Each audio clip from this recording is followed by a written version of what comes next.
the most important person in the room. Good morning, everybody, and welcome to the Recovery Classroom. My name is Drew. I am a recovering alcoholic. First and foremost, I want to thank my friends from Crosstalk last night. It's been a while since I've laughed that hard. I saw a lot of old friends. It was so much fun. I learned so much, as I say that I always do. I always learn something new. I learned one of our particular friends used to smoke crack as he is hosting and chairing a CR meeting out behind a church. Would have never pegged him for that. I was reminded last night by another friend that apparently I'm an old fart.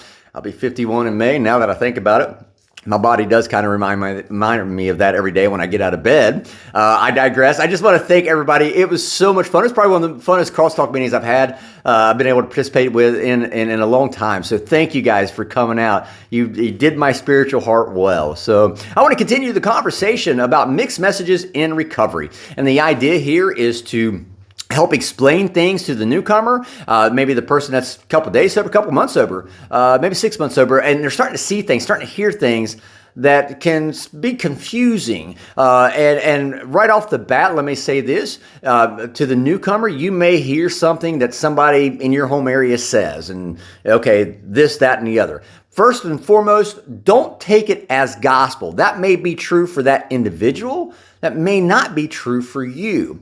You may hear something that somebody else says, and then maybe I get on here and I say something completely diametrically opposed.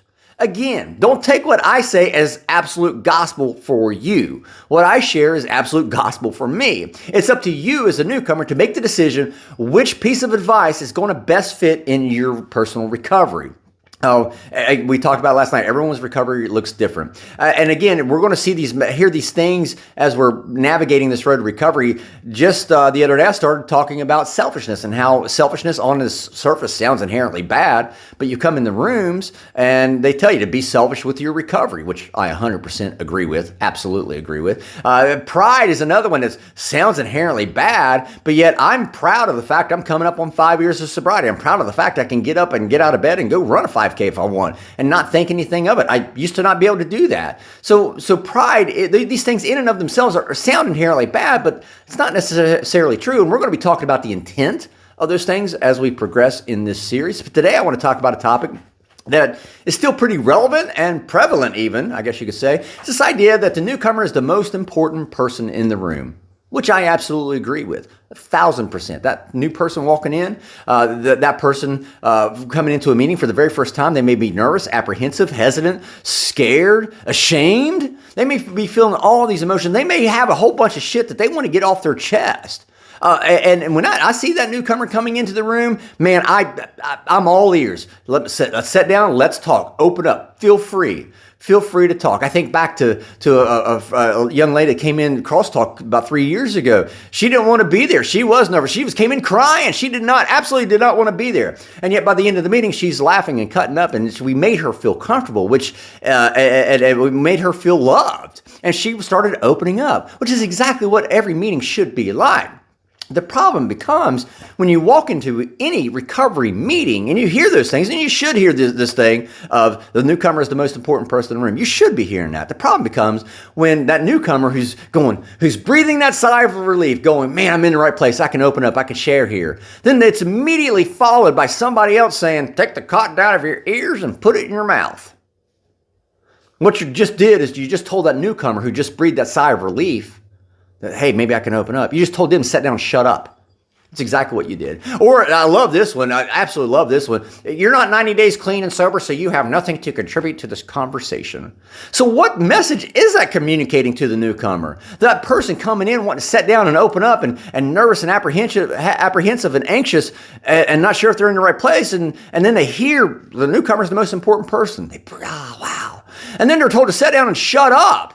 When I hear people telling that to the newcomers, you're not 90 days sober, or, take the cotton out of your ears and put it in your mouth. When I hear that, my thought immediately goes to that individual is not interested in that newcomer's recovery. That individual is more interested in stroking their own fucking ego. And that's the bottom line. That's the bottom line. If you're that newcomer and you're starting to see these things, I don't have an explanation other than ego.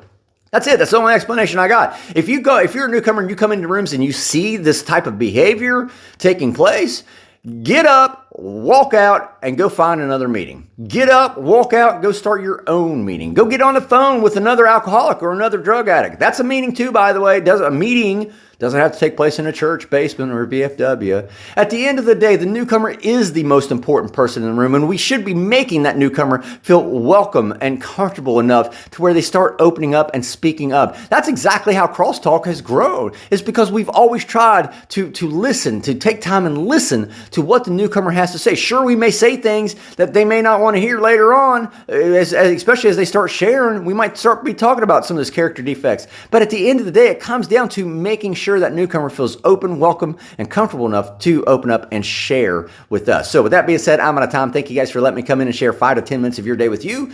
You guys absolutely keep me sober, and I could not be any more appreciative. If you like the content of these videos, please feel free to like and share them with your friends on other social media channels. We'll be talking again soon. Remember, guys, you can't get drunk if you don't take that first drink.